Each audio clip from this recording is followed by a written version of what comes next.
Buenas noches, jóvenes. Buenas noches a todos. Bienvenidos a la Academia Previ en su modalidad virtual. Mi nombre es Alexander Villalobos, docente de la especialidad de lenguaje, literatura y razonamiento verbal. Vamos a desarrollar el curso de literatura.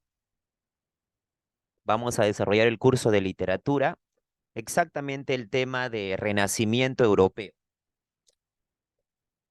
Exactamente el tema.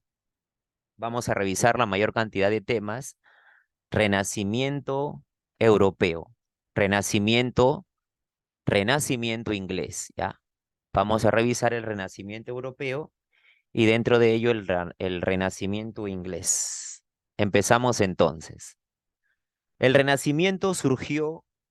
renacimiento surgió exactamente en la ciudad de Florencia, en Italia, y se desarrolló durante el siglo XVI, ¿no? Surge a finales del siglo XV, pero su apogeo, su gran desarrollo, en realidad fue en el siglo XVI. El nombre lo dice renacimiento. El renacimiento, metafóricamente, significó revalorar la cultura de la antigüedad. El renacimiento significó revalorar la cultura grecolatina. Metafóricamente, la cultura de Occidente nace en la Edad Antigua, durante el clasicismo con los griegos. Metafóricamente, la cultura se estanca o muere durante la Edad Media, medievalismo, y renace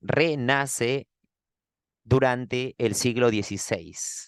Entonces, el Renacimiento revalora la cultura de la antigüedad, la cultura clásica, la cultura grecolatina.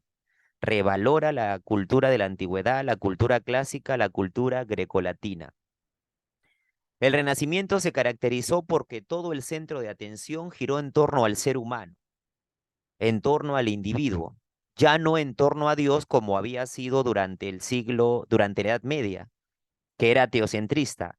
Ahora el centro de atención, el centro de estudio era el ser humano, el individuo, el hombre. Es decir, que el Renacimiento se caracterizó por ser antropocentrista. Se caracterizó por ser antropocentrista. En ese sentido, ahora se busca llegar a la verdad ya no mediante la fe, como se había realizado durante la Edad Media, sino mediante el conocimiento, mediante la razón. El Renacimiento se caracterizó por ser racional. Se caracterizó por la revolución cultural. Por ejemplo, surge la imprenta y esto permite la proliferación masiva de las ideas, de los libros. Se caracterizó por la revolución científica. Dentro de la navegación se crea, sí, dentro de la navegación se crea el astrolabio. También se inventa la brújula que sirvió para que los navegantes puedan hurgar en el mar, en el océano. ¿Por qué más se caracterizó el Renacimiento? Dentro de la literatura se caracterizó porque surge un nuevo género literario o extraliterario conocido como ensayo. Literario o extraliterario conocido como el ensayo, que fue inventado por el francés Michel de Montaigne, con su libro que justamente se tituló Ensayos. Dentro de la épica surge el poema épico o heroico. Profesor, ¿y quiénes fueron los representantes más resaltantes, más destacados por país durante el Renacimiento? Por ejemplo, en Italia tenemos a Nicolás Maquiavelo con su obra El Príncipe, considerado este el padre de la ciencia política, y la famosa frase, el fin justifica los medios. Ludovico Ariosto con Orlando Furioso, Ludovico Ariosto con Orlando Furioso, Torcuato Tasso con Jerusalén Libertada. En Francia, Michel de Montaigne, el creador, el padre, el inventor del ensayo moderno. Francois Rabelais con Gargantúa y Pantagruel, el padre de las letras francesas. En España, el famoso Garcilaso de la Vega, que no hay que confundirlo con el mestizo, Inca Garcilaso de la Vega, que es distinto, diferente, es otro escritor. Este es el español, el autor de Églogas. En España, Fray Luis de León, el autor de Oda a la vida retirada. En Portugal, Luis Banks de Camoens, con Os Luciadas. En Holanda, Erasmo de Rotterdam. En Holanda, Erasmo de Rotterdam, con su obra Elogio de la Locura. Y en Inglaterra, William Shakespeare, nuestro invitado hoy. William Shakespeare. Ya está. Vamos justamente con el maestro William Shakespeare. Nació en Inglaterra, es reconocido como uno de los 4 genios de la literatura universal, al lado de Homero, el autor de Ilíada y Odisea, junto al italiano Dante Alighieri, el autor de Divina Comedia, y al español Miguel de Cervantes Saavedra, el autor de El ingenioso hidalgo Don Quijote de la Mancha. William Shakespeare es conocido como el Cisne de Avon por la belleza de su lenguaje, considerado el padre del teatro en Inglaterra, considerado el padre del teatro en Inglaterra, considerado el precursor del teatro moderno por los aportes, las innovaciones al teatro. Su obra se produce en una etapa de transición entre el Renacimiento siglo XVI y el Barroco siglo XVII. Es decir, que no podemos restringir a William Shakespeare como solo un representante del Renacimiento. También es considerado un representante del Barroco. Renovó el teatro de Inglaterra. Presentó gran variedad en el teatro, es decir, desarrolló diversos géneros: género lírico, género dramático, género épico narrativo, por ejemplo. Dentro de sus grandes aportes al teatro, lo que lo caracteriza va a ser que profundiza en la psicología, en el mundo interior de sus personajes.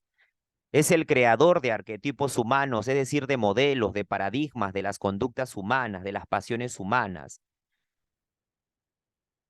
El amor, los celos, la ambición, el amor paternal, por ejemplo, el amor juvenil, la duda, la venganza.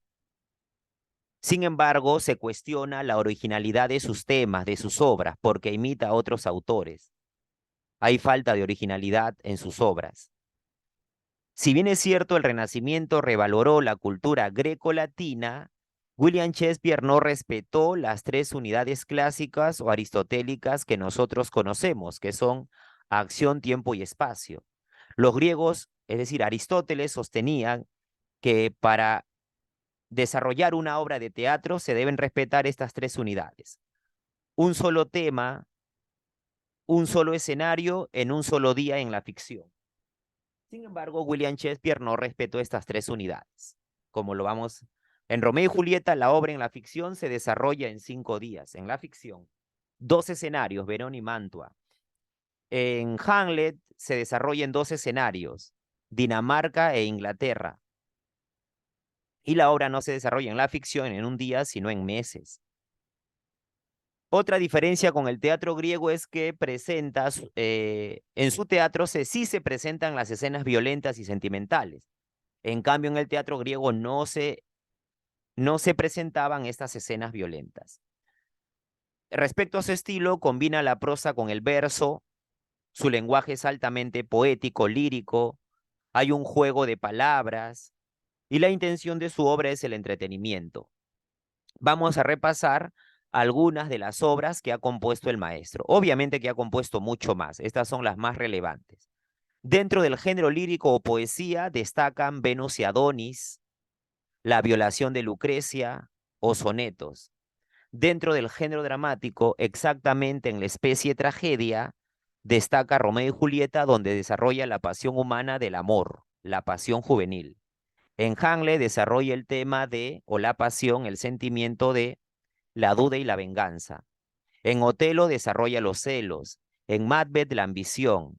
En El Rey Lear, el amor paternal o la ingratitud de las hijas. Y en Antonio y Cleopatra, el amor impuro, la traición, ¿no?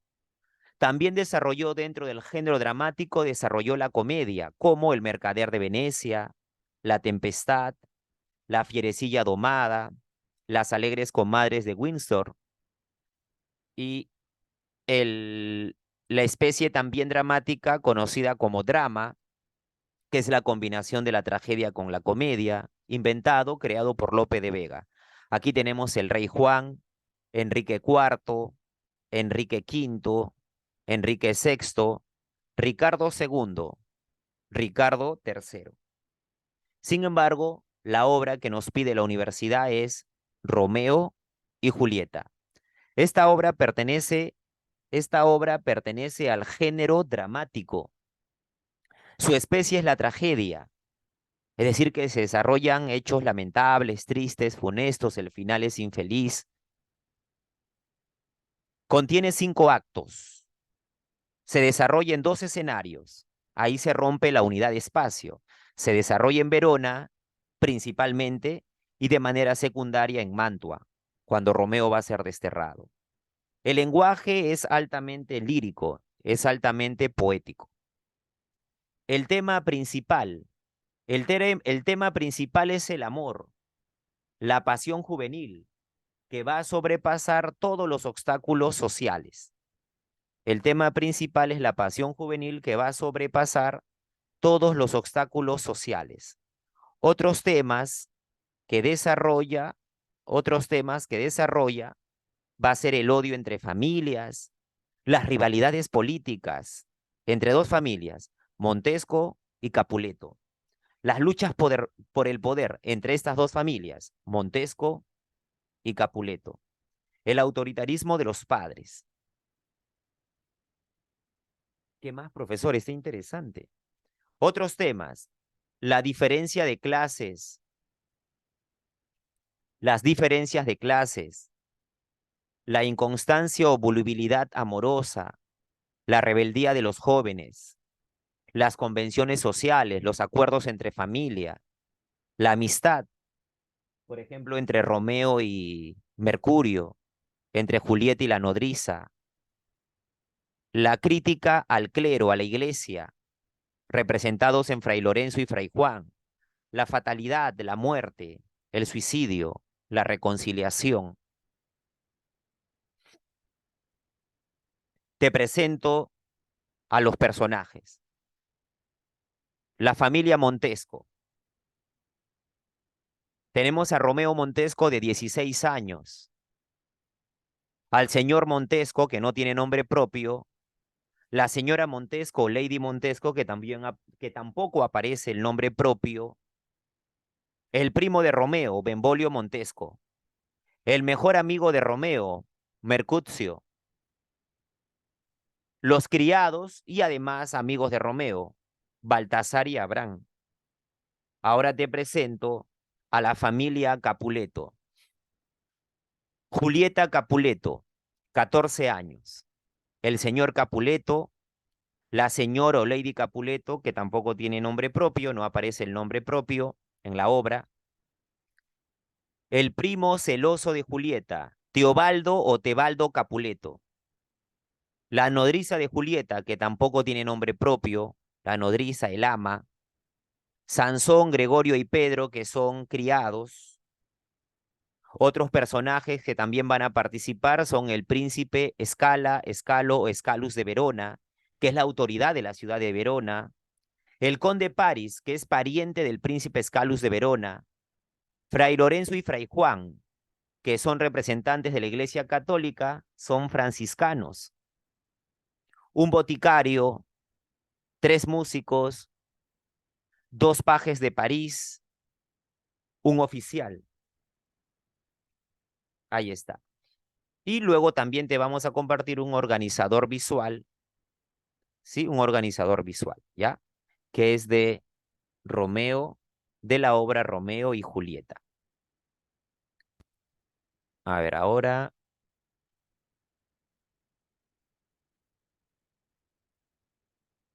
vamos a ver, voy a compartirles los videitos de retroalimentación, ¿ya? Para que quede más claro nuestros contenidos.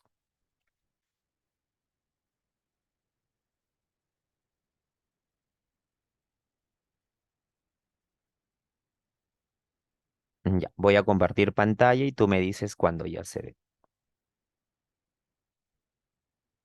Mm, Se ve ya la plataforma de los videos de retroalimentación. A ver, ustedes me dicen en el chat, ¿ya?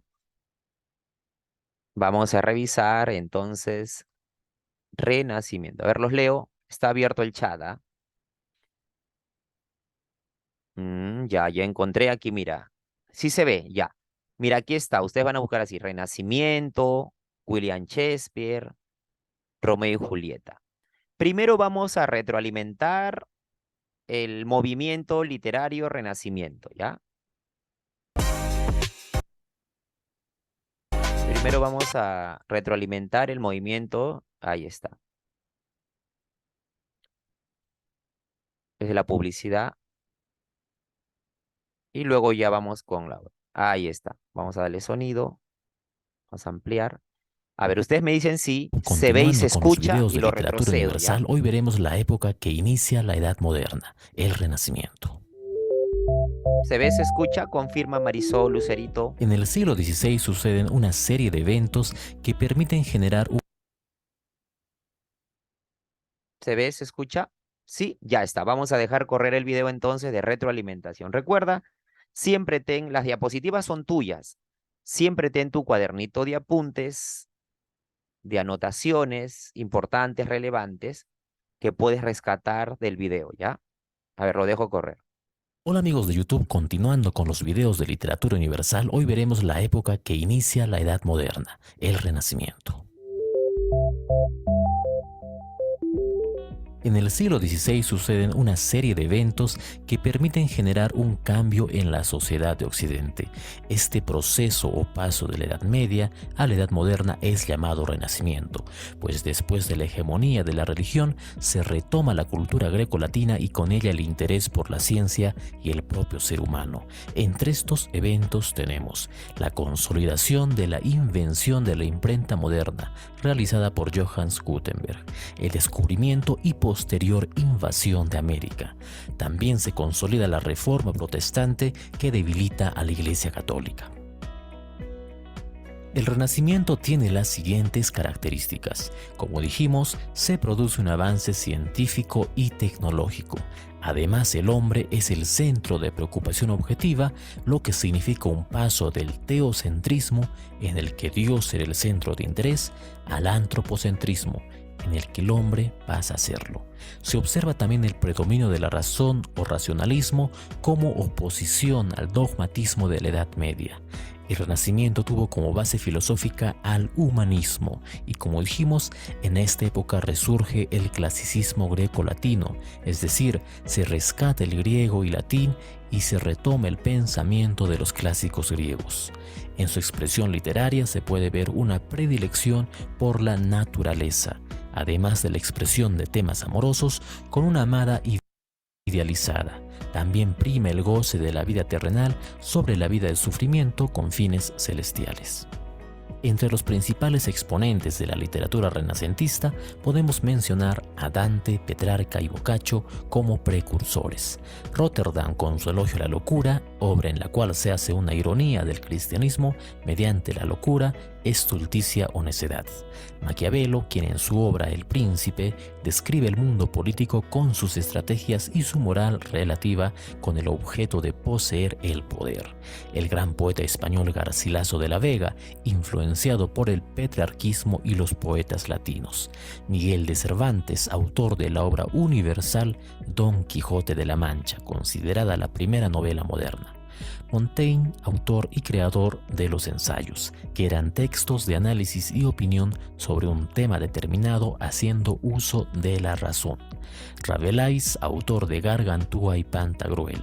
El poeta inglés Spenser, quien al igual que Garcilaso, es influenciado por los poetas de la antigua Roma. En esta época se hace presente también el dramaturgo William Shakespeare, quien recogió la literatura tradicional y escribió Hamlet y Romeo y Julieta. Es en el Renacimiento, en la época en que el libro se masifica con el invento de la imprenta, lo que tiene un gran significado en la cultura. Asimismo, la ciencia empieza a avanzar con agilidad, con personajes como Bacon y el empirismo, Copérnico con su teoría heliocéntrica o Galileo Galilei enjuiciado por la Santa Inquisición. La pintura se presenta con Leonardo da Vinci y Miguel Ángel con el dominio de la perspectiva y proporción en temas religiosos, naturales y humanos. En la religión sobresale Martín Lutero, quien lidera el protestantismo, movimiento que debilitaría a la Iglesia Católica, que predominaba en la Edad Media. Finalmente diremos que la literatura y la cultura renacentista gradualmente dejan de girar en torno a Dios y son más una expresión renovadora del ser humano mirando su propia realidad e individualidad. Gracias por ver este video, puedes suscribirte a este canal. Ahí está, este fue el primer videíto de retroalimentación. Tenemos mucho más, ¿no? Obviamente tenemos muchísimos más, muchísimos más. Vamos entonces ahora, vamos ahora a desarrollar un siguiente tema, ¿ya? Vamos a dosificar los tiempos para hacerlo lo más interesante. Voy a dejar de compartir y ahora voy a compartirte otras diapositivas.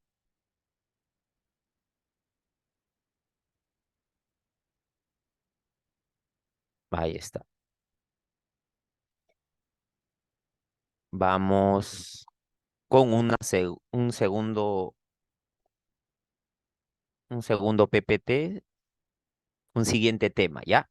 Romanticismo europeo. ¿Se ve? A ver, confirma. Estoy compartiendo las diapositivas ahora de romanticismo europeo. Confirma. ¿Se alcanza a ver? Romanticismo europeo. Ya está. Gracias, Marisol.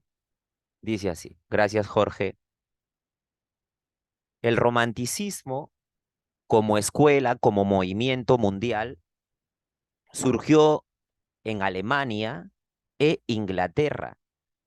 Surgió a finales del siglo XVIII, pero su gran desarrollo, su gran apogeo se dio durante la primera mitad del siglo XIX, es decir, entre 1800 y 1850, pero surgió a finales del siglo XVIII, más o menos 1780 aproximadamente.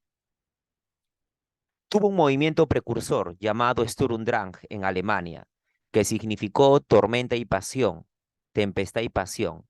Su líder fue el alemán Goethe o Goethe. El romanticismo se opuso a la rigidez de la perspectiva literaria neoclásica. Los neoclásicos, que había sido el movimiento anterior, estaban sometidos al pensamiento lógico, a la racionalidad, a las normas rígidas que retomaban de la literatura grecolatina. En cambio, el romanticismo es libertad. El romanticismo es el anhelo de libertad. Aquí está, mira aquí las características. Podemos resaltarlo, ¿ya? En el romanticismo predomina las ansias de libertad en todo sentido, la libertad de creación, las no ataduras al genio creador. El romanticismo se caracteriza por la individualidad que se expresa a través de la exaltación del yo poético. El romántico tiene un espíritu de rebeldía ante las normas, ante las convenciones sociales. En el romántico predomina un sentimiento de soledad, de resignación al sufrimiento. El romántico exalta, valora la naturaleza, siente que sus estados de ánimo o sus emociones sintonizan con la naturaleza. La naturaleza tiene empatía con las emociones del poeta, del autor, del escritor. Exalta la imaginación, la fantasía, el sentimiento, el idealismo. El romántico es nacionalista, valora lo histórico, sobre todo la Edad Media. El romántico es pasadista, tiene una tendencia al pesimismo. El romántico desarrolló todos los géneros, género épico, narrativo, lírico y dramático. Aquí tenemos a los más importantes representantes en Europa y América. En Alemania, Goethe, Novaes, Heine o Schiller. En Francia, Víctor Hugo, el autor de Los Miserables, de Nuestra Señora de París, de Cromwell, de Hernani. Miren, en Cromwell están los postulados del romanticismo y en Hernani se da el triunfo del romanticismo en Francia. En Cromwell, en la obra de teatro Cromwell, se establecen los postulados del romanticismo y en Hernani se presenta el triunfo del romanticismo en Francia. Se trae abajo el neoclasicismo francés. Alejandro Dumas padre, Los Tres Mosqueteros o El Conde de Montecristo. Alejandro Dumas. Alejandro Dumas hijo, La Dama de las Camelias. En Inglaterra, Byron, Scott, Austen, Con Orgullo y Prejuicio. En Estados Unidos, Edgar Allan Poe, el padre del relato o del cuento policíaco, autor de narraciones extraordinarias, autor de El gato negro, El pozo y el péndulo, Los crímenes de la calle Morgue, La caída de la casa Usher. En Dinamarca, Andersen con La Sirenita. En España, Mariano José Larra, El Duque de Rivas, José Zorrilla, José de Espronceda. Puros José. José Larra, José Zorrilla, José de Espronceda. Gustavo Adolfo Bécquer, el más conocido, el máximo representante del romanticismo sentimental en España, con rimas, leyendas, cartas desde mi celda. En América, Esteban Echevarría con El Matadero, José Mármol con Amalia. En Colombia, Jorge Isaacs con María. Y en Perú, Ricardo Palma con Tradiciones Peruanas. Y Carlos Augusto Salaverry con Cartas a un Ángel. Con Cartas a un Ángel. Nuestro invitado hoy va a ser Goethe. Nació en Alemania, es la figura fundamental de la literatura de ese país, es el más genuino representante del romanticismo alemán, lideró el movimiento literario conocido como Sturm und Drang, que significa tempestad y pasión, tormenta e impulso, tempestad e impulso. Considerado este movimiento el precursor del romanticismo. El precursor del romanticismo. Su máxima obra, o bueno, no la máxima, pero sí la obra que se convierte, la obra que inicia el romanticismo sentimental o intimista en Alemania. Las cuitas del joven Werther, que pertenece al género épico narrativo. Su especie es la novela epistolar, es decir, que la novela está compuesta de un conjunto de cartas. Ahí lo tenemos en nuestra biblioteca, aquí en nuestra biblioteca. El narrador que se utiliza es el narrador personaje, el narrador en primera persona, el narrador protagonista. El lugar donde se desarrolla la historia es la aldea de Walgen. La obra presenta 3 partes. Un primer libro que consta de 39 cartas que envía Werther a su amigo Guillermo. Un segundo libro que consta de 47 cartas que envía Werther a su amigo Guillermo, a Carlota y Alberto. Y la parte final son las notas del editor al lector, algunos apuntes. El estilo de la novela es poética, delicado, de tono marcadamente romántico, subjetivo, confesional. Predomina el estado anímico del protagonista. Existe abundancia de reflexiones, el uso de contrastes, entrelazamientos de historias, por ejemplo. ¿Cuál es el tema principal? Ya fue pregunta de examen de admisión. El amor vedado, el amor prohibido. Otros temas, el deseo amoroso, la exaltación de la naturaleza, la vida burguesa. Los personajes pocos personajes, los necesarios para que esta sea una obra maravillosa. Tenemos a Werther, que se caracteriza por ser sensible, idealista, por ser voluble también, por ser voluble. Sus estados de ánimos él cambia con facilidad de la felicidad a la desesperación. de la desesperación a la felicidad. Él representa el idealismo, el espíritu romántico, sensibilidad total. Carlota es la dama hermosa de quien Werther se enamora, a quien Werther considera un amor vedado, un amor prohibido. Carlota representa también, es la alegoría de las convenciones sociales, de los acuerdos sociales. Ella va a estar muy pendiente de lo que diga de la sociedad, del qué dirán. Su conducta está regida por las normas de la sociedad. Alberto es un caballero, pareja de Carlota, novio de Carlota, quien se va a convertir en su esposo. En sentimientos es opuesto a Werther. Mientras que Werther se caracteriza por ser muy sensible, Alberto se caracteriza por ser frío, por ser frío.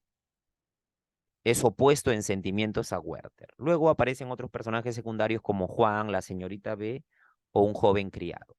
Además, te compartimos un organizador visual. Algunos datos importantes de esta novela. Es una novela de tipo epistolar, es decir, que la novela está compuesta por un conjunto de cartas que están fechadas. La primera carta data del 4 de mayo de 1774 y fue reelaborada esta obra en 1782 en su forma actual. Con esta novela se dio inicio al romanticismo intimista en Alemania. Esta novela basó las bases de la novela moderna. Esta novela tuvo una gran resonancia en Europa por la descripción detallada de la vida burguesa que se contrapone al idealismo de Werther. Es decir, que critica esa vida monótona, rutinaria de la vida en la ciudad, que se contrapone al idealismo de Werther, a su pasión exaltada y su emoción ante la naturaleza cuando se instala en la aldea de Walgen. El hastío, la melancolía generados por la monotonía de la vida burguesa, de la vida en la ciudad, no producen motivación en el protagonista. En las primeras cartas, la novela tiene como finalidad principal dar a conocer el carácter de Werther, su sensibilidad, su emoción ante la naturaleza. Werther es un personaje exaltado, que pasa de la felicidad apacible hasta la desesperación. Posteriormente conoce a Carlota, quien encarna el amor vedado, el amor prohibido, a quien Werther idealiza y adora como un amor imposible, inalcanzable. Como te decía, la primera carta data del 4 de mayo de 1771. Estas cartas están fechadas. Y Werther se suicida, decide suicidarse, al considerar a Carlota como un amor imposible, ya que se había casado con Alberto. Werther decide suicidarse en vísperas de Nochebuena, de Navidad, un 23 de diciembre de 1772. La publicación de esta novela tuvo gran resonancia en Europa, debido a que tuvo influencia más allá de la literatura por los suicidios que suscitaron por el amor. Hubo una ola de suicidios de jóvenes que pasaban por problemas sentimentales y leían esta novela, querían terminar como el protagonista. Por eso, ya sabes que si tienes problemas amorosos, no puedes leer esta novela. Está prohibido. Prohibido, por favor. Vamos entonces a retroalimentar. Ya, vamos a retroalimentar el romanticismo y también la novela Werther.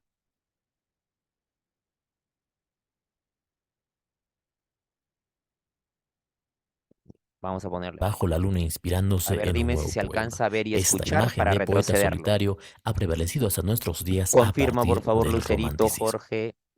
Oscar, gracias, Oscar. Ya, lo retrocedo, ¿ya? Como una persona en Atentos, ¿ah? Si hay información importante que quisieras rescatar del video, lo apuntas en tu libretita literaria. Vamos con la retroalimentación del romanticismo europeo. ensimismada y bajo la luna inspirándose en un nuevo poema. Esta imagen de poeta solitario ha prevalecido hasta nuestros días a partir del romanticismo. Los románticos surgen en el siglo XVIII como un movimiento llamado Sturm und Drang en Alemania y laquismo en Inglaterra. A partir de allí se extendió y abarcó toda Europa y gran parte del mundo. Se origina como oposición ante la racionalidad del neoclasicismo, pues el romanticismo busca la expresión del sentimiento. En cambio, el neoclasicismo representaba el conocimiento racional. Así, se propone el amor por la libertad frente a la razón ordenadora, una razón que encasilla. El romanticismo ha sido uno de los movimientos más importantes de la historia del arte y la literatura. Fue impulsado mayormente por jóvenes motivados por el patriotismo, la libertad o la justicia. Es idealista pues antepone estos ideales ante la razón o la misma realidad. La actitud moral y sentimental de los románticos los conduce a la insatisfacción ante la vida y la sociedad. Esta insatisfacción les lleva a aislarse, lo que provoca en ellos individualismo. Es por lo tanto muy subjetivo. El escritor se interesa en sí mismo o en su yo romántico. Este aislamiento le conduce a la búsqueda de la naturaleza, una naturaleza idealizada. Su individualismo y soledad hacen que el romántico prefiera lo natural antes que lo industrial o artificial, o el paisaje antes que la urbe. La imaginación del romántico provoca escapismo, pues rechaza la realidad y centra su interés en la imaginación y la sensibilidad personal. Le permite además evadirse de la realidad y tender hacia un mundo de ensueños ideal aunque difuso. Explora nuevos escenarios como la fantasía, el misterio e incluso lo grotesco, lo horroroso o lo sangriento. Además, el romántico prefiere lo nacional y lo popular y tiene también como ideal el patriotismo. Así, la tradición popular es muchas veces su fuente de inspiración. Diremos entonces que el romanticismo tiene las siguientes características: rebeldía ante la razón, ansia de libertad y ruptura de normas convencionales, individualismo y subjetivismo, soledad y gusto por la naturaleza, imaginación y sentimiento, y valoración de lo nacional y la tradición popular. Como principales representantes de este movimiento tenemos en Francia a Victor Hugo con sus obras Nuestra Señora de París o Los Miserables. En Inglaterra tenemos al poeta Lord Byron con su poema autobiográfico Las Peregrinaciones de Childe Harold. Resalta también Walter Scott con su novela Ivanhoe. En Estados Unidos encontramos a Edgar Allan Poe con sus narraciones extraordinarias que exploran el terror y el misterio. También sobresale Walt Whitman con su libro de poemas Hojas de Hierba. En Alemania destacan Schiller con Guillermo Tell y Goethe, uno de los más grandes románticos europeos y líder del movimiento Sturm und Drang, el cual, como vimos, dio origen al romanticismo. Fue autor de Fausto y las desventuras del joven Werther. Los argumentos de estas obras nos muestran a un escritor que no pretende cambiar la realidad con el conocimiento o con la ciencia. Su rebeldía es más bien contra esta razón ordenadora. Así, el artista evade la sociedad para ejercer su libertad. El romanticismo ha sido uno de los periodos culturales que parece haber creado nuestro concepto de literatura. El idealismo individualista e irracionalista, el ideal del arte o el arte como fe, ha dispuesto la belleza como un verdadero fin, un arte sin norma como medida.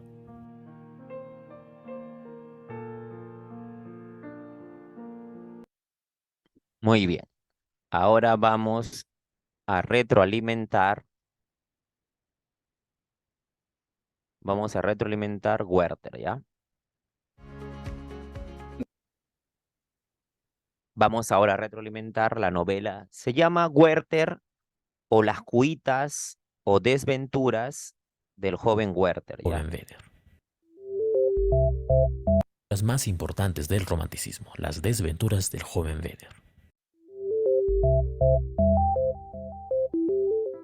Werther es un joven sensible que, cansado de su ciudad, se va a Walheim, un pueblo que le brinda paz mientras se dedica a la pintura y a la lectura.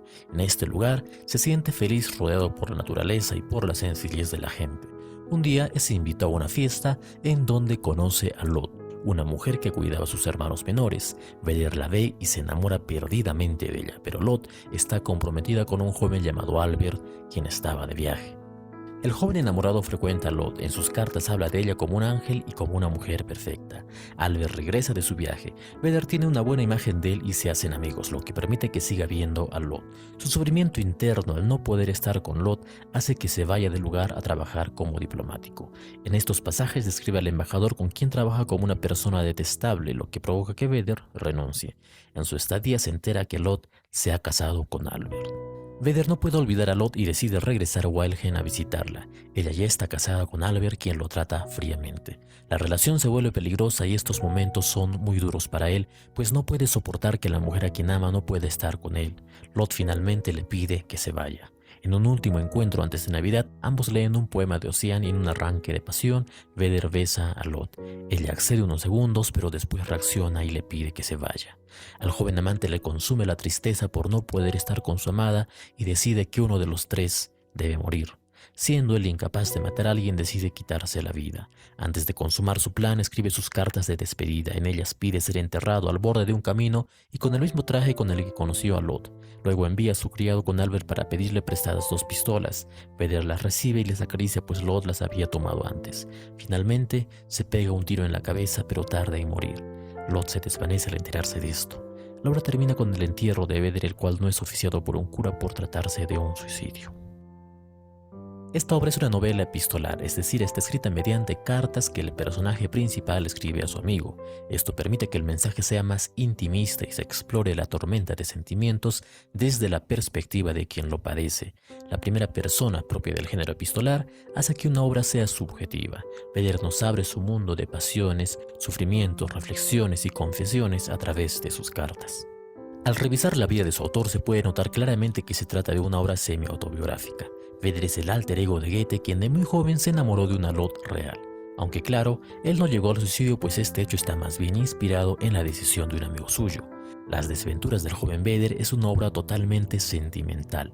Su carácter epistolar y subjetivo permite al personaje desbordar sentimientos. El encuentro directo con el personaje mediante la lectura de esta novela nos muestra lo desgarrador que puede ser el amor. Después de la publicación de esta obra y su rotundo éxito que lo llevó a ser uno de los primeros bestsellers conocidos, Alemania padeció lo que se llama el efecto Vedder, que consiste en imitar al personaje de la novela. La gente imita la conducta de sus ídolos y en esta época el éxito de Vedder fue tal que lo llevó a ser el arquetipo del amante trágico. Cientos de personas se vistieron como el joven amante y muchos se quitaron la vida después de leer la novela. Goethe ya de adulto renegó de esta obra, pues muchos solo lo conocían por ella. La ola de suicidios fue rechazada rotundamente por el autor, quien más bien huye de esto e incluso escribe la obra para canalizar sus sentimientos. Por supuesto, no podemos hablar de romanticismo sin mencionar este texto, que es sin duda el que mejor representa este movimiento. La naturaleza, la sencillez, la pasión y el amor trágico están contenidos en las dramáticas cartas del joven Vedder.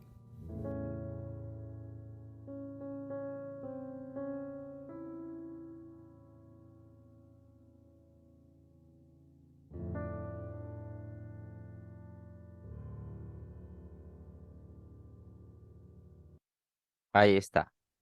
Ese fue el video de retroalimentación de Werther, ¿ya? Ahora sí, antes de resolver las preguntas, a ver, estoy compartiendo ahí pantalla completa, ¿ya? ¿Se me ve en pantalla completa? A ver, ustedes me avisan, ¿eh? Antes de responder las preguntas, vamos a familiarizarnos con la tragedia Romeo y Julieta. Empezamos. Romeo y Julieta. La obra se inicia en, la obra se inicia en Verona, en la ciudad de Verona. Criados Montesco y criados Capuleto se encuentran en la ciudad de Verona, en la plazuela de Verona. Empiezan a ofenderse, desenvainan sus espadas y empieza una pelea callejera. Y empieza una pelea callejera. El señor Montesco y el señor Capuleto también quieren irse a las manos, mientras que la autoridad del lugar, el príncipe Escalus de Verona, pone orden. La mamá de Romeo, la señora Montesco, estaba preocupada de si su hijo había participado de esta riña callejera, pero no. Romeo lloraba en un bosque cercano a la plazuela de Verona. y la mamá le encarga a Benvolio, el primo de Romeo, que lo trate de ayudar. Romeo, a partir de ahora Romeo Alexander, lloraba desconsolado por un amor no correspondido. ¿Por quién lloraba Romeo? A ver, escribe en el chat. Romeo lloraba. Benvolio decía, pero tienes que olvidar a esa mujer. Ya te ha rechazado. Hay muchas mujeres a las que puedes amar sin ningún peligro. Ellas no me interesan. Si la vida me diera una oportunidad, sé que esta vez me va a decir que sí. Pero qué terco eres, Romeo. Estás buscando la muerte. De quien Romeo estaba enamorado es de Rosalía. Pero no es cualquier Rosalía, es Rosalía Capuleto. Rosalía Capuleto. Es Rosalía Capuleto. Si la vida me diera una oportunidad, ustedes me juzgan porque nunca se han enamorado. Pero si la vida me diera una oportunidad, en otra parte de Verona, exactamente en la mansión de los Capuleto, Julieta vivía una desgracia. Sus padres querían obligarla a casarse con el conde Paris. ¿Y quién era el conde Paris? El pariente del príncipe Escalus de Verona, la mayor autoridad de la ciudad de Verona. ¿Por qué querían casarla, a pesar de su juventud, con el conde Paris? Porque iban a tener más poder. Y recuerda que dos de los temas complementarios de la obra son las luchas por el poder y las rivalidades políticas. Ellos querían tener más poder y distinguirse más como familia respecto a los Montesco. Recuerda que entre Montesco y Capuleto hay un odio desmedido, no solamente entre los señores Montesco y Capuleto, también entre los familiares, criados, allegados, vecinos. Julieta trataba de defenderse, de argumentar, pero soy muy joven para casarme. Apenas tengo 14 años. Hay muchas mujeres que a tu edad ya se han casado y no vamos a perder esta oportunidad. Además, yo no amo al joven Paris. ¿Y quién te ha dicho que lo ames al conde? Queremos que te cases y el amor vendrá luego. Te vas a casar, ¿ah? Te vas a casar. El papá, además, cambiando de tema, quiere comunicarle a Julieta que en unos días le va a celebrar una fiesta. Le va a celebrar una fiesta. Y llama al criado. Pedro, ven, Pedro, toma la relación de invitados. Ahí está la relación de invitados. Y las invitaciones. Voy a organizarle una fiesta a mi hija. Y por supuesto que ningún Montesco debe participar de ella. Tienes esta tarde para repartir las invitaciones. Pero no lo vayas a dejar con las criadas o por debajo de la puerta porque podría perderse alguna de ellas y caer en manos de un Montesco y eso sí que no lo voy a permitir. Señor, es un honor para mí repartir las invitaciones, pero quería decirle, te vas ahora mismo, que estoy conversando con mi hija. Señor, es que quiero decirle, te vas, Pedro, le dice, te vas. Y Pedro se va. Pasaban las horas y Pedro no había repartido una sola invitación. Pedro observaba la relación de invitados, la volteaba, la volvía a voltear, pero ¿cómo hace la gente para leer? Lo que Pedrito quería decirle al señor Capuleto era que no sabía leer, pero su amo nunca le dio esa oportunidad. Caminando por las calles de Verona, desorientado, triste, Pedro se cruza con una mancha de pirañas, de vagos ahí. ¿Quiénes son ellos? Romeo, Benvolio, Mercurio, Abraham, Baltasar y otros. Romeo seguía en su tema, su Rosalía. Es que yo la amo, ¿acaso no pueden entender? Yo la amo, pero ya te ha rechazado, le dice Benvolio. Puedes elegir a otras mujeres, no me interesan esas. El criado interrumpe. Buenas tardes. Les cuento que mis amos organizarán una fiesta para su hija. Romeo voltea, qué bien, ¿ah? Que se diviertan. No le hace caso. Yo la amo. ¿No pueden entender eso? El criado vuelve a interrumpir. Olvidé decirle que mis amos son los señores Capuleto. Y Romeo ahí sí presta atención. ¿Capuleto dijiste? ¿Pero por qué no empezaste por ahí? Y le arrancha la relación de invitados. Romeo desesperado busca el nombre de su amada y encuentra Rosalía Capuleto, la oportunidad que él le pedía a la vida. Romeo le pregunta al criado, pero si ahí tienes la relación de invitados, en tus manos veo las invitaciones y todo está aquí muy claro, dirección, nombres, apellidos. ¿Por qué no has repartido las invitaciones? Es que hay un pequeño problema, pero todo está aquí muy detallado. Es que no sé leer. Ahí todos se ríen, ¿no? ¿Cómo que no sabes leer? Nunca me enseñaron a leer y mi amo me ha encargado que solo tengo esta tarde para repartir las invitaciones. Nosotros te ayudamos, Bembolo dice, nosotros hay que ayudarlo, puede perder su trabajo. Y como son vagos, conocen pues toda la ciudad de Verona. Recuerda que la familia Montesco y Capuleto son familias nobles, son familias de dinero, aristocráticas, ya no son pobres, sino que quieren más poder, quieren distinguirse mucho más.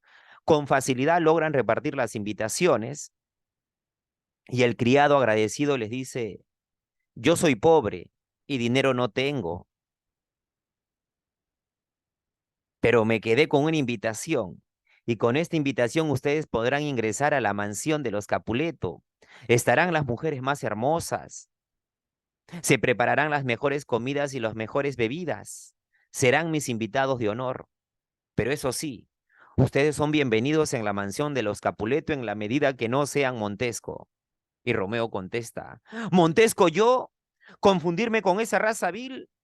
En cuanto veo un Montesco, yo mismo los mato. Ustedes odian a los Montesco, por supuesto que los odiamos.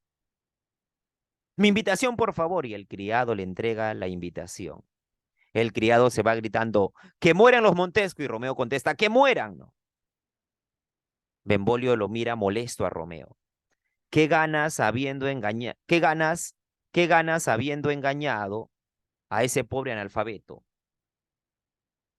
Es que estará Rosalía en la fiesta. Te has puesto a pensar que ni siquiera vas a tener la oportunidad de ingresar? Es que no pensaba ir solo. Ah, no pensabas ir solo.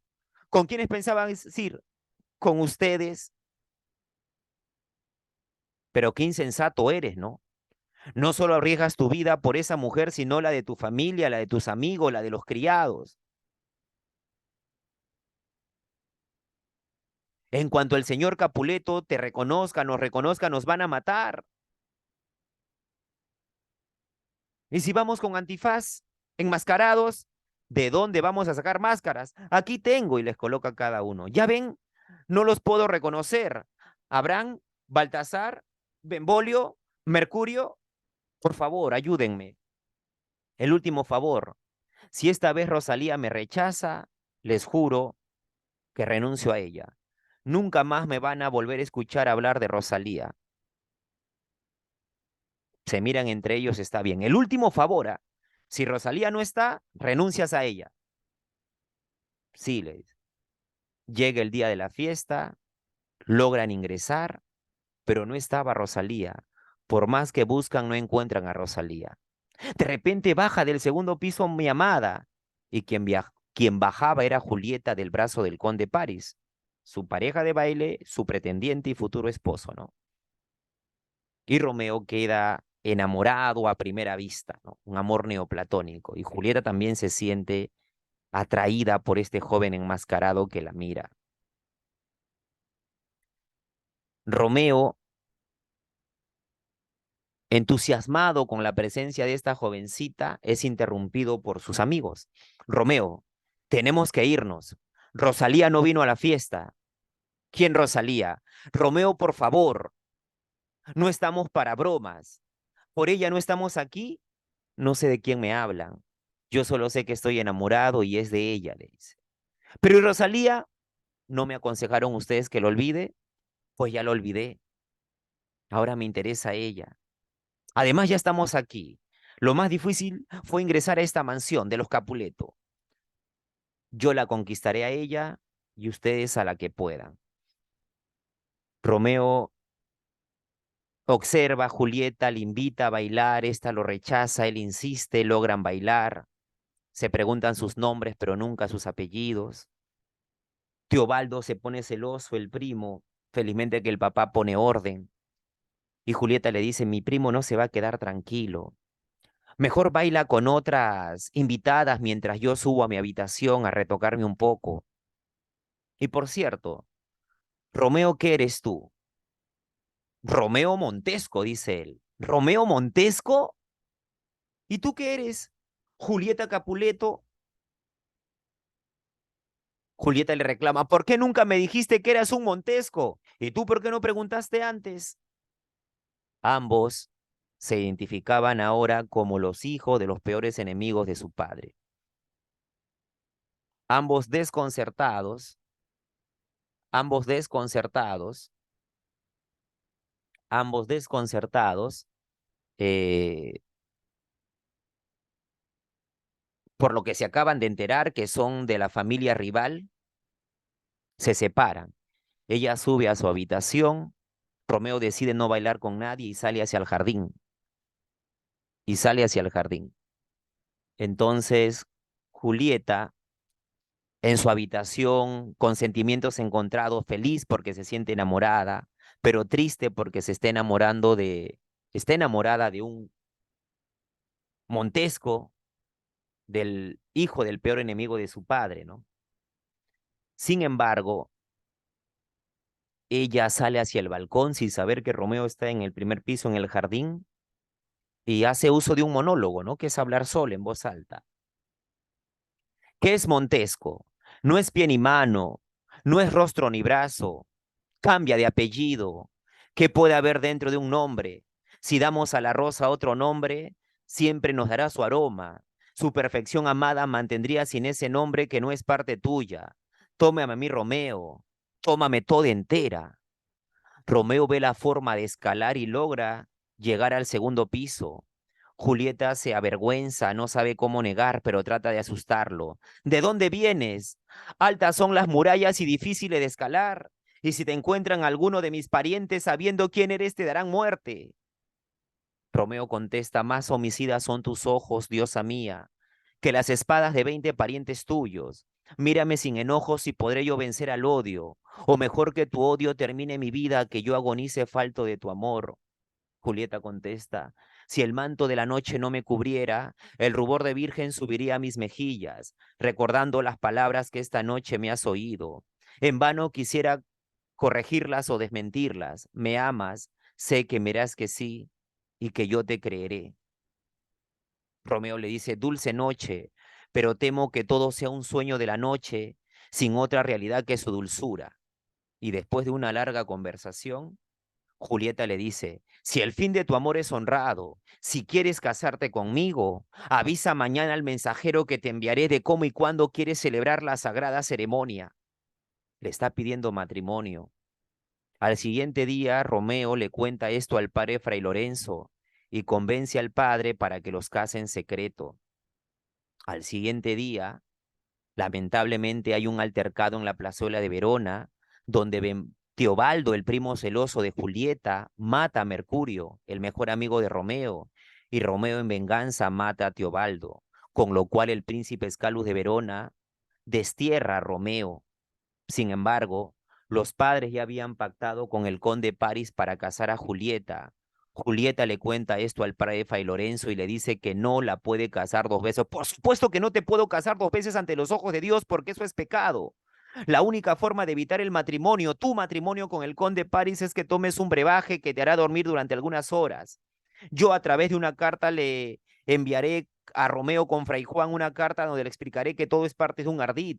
Ustedes tendrán que huir de Verona para que sean felices. Julieta acepta. Toma el brebaje y en la mañana, cuando la nodriza la quiere despertar, aparentemente estaba muerta. La nodriza vocifera por toda Verona que Julieta está muerta. Fray Juan nunca llega con la carta. Romeo se entera de la aparente muerte de Julieta y decide regresar. En el camino compró veneno, además que tenía una daga. Cuando desciende al mausoleo de Julieta, tiene un altercado con el conde Paris y Romeo mata al conde Paris por defensa propia y decide, frente al cuerpo de Julieta, tomar el veneno frente al cuerpo de su amada. En ese instante, Julieta despierta, no entiende, ve al conde Paris muerto, a Romeo muerto, y decide matarse, decide tomar el puñal de Romeo y dice, te di mi amor sin que me lo pidieras, y aún quisiera dártelo de nuevo, pero mi afán de dártelo todo es tan profundo y tan sin límites como los abismos de la mar. Adiós, mi amor, yo te sacrificaré mi vida e iré en pos de ti por el mundo. Aquí te quedarás, querido puñal. Julieta se suicida hundiéndose un puñal en el vientre. Ambos padres, Montesco y Capuleto, llegan, lloran desconsolado las muertes de sus únicos hijos. Sin embargo, Fray Lorenzo los invita a la reflexión y les pide que ya no haya más derramamiento de sangre, que la vida los ha castigado con la muerte de sus únicos hijos, más bien les pide que se reconcilien. Por eso la obra Romeo y Julieta no termina con la muerte de Romeo y Julieta, sino con la reconciliación de los señores Montesco o de la familia Montesco y Capuleto. Espero que te haya gustado la obra. Cuídense. Nos vemos. Buenas noches.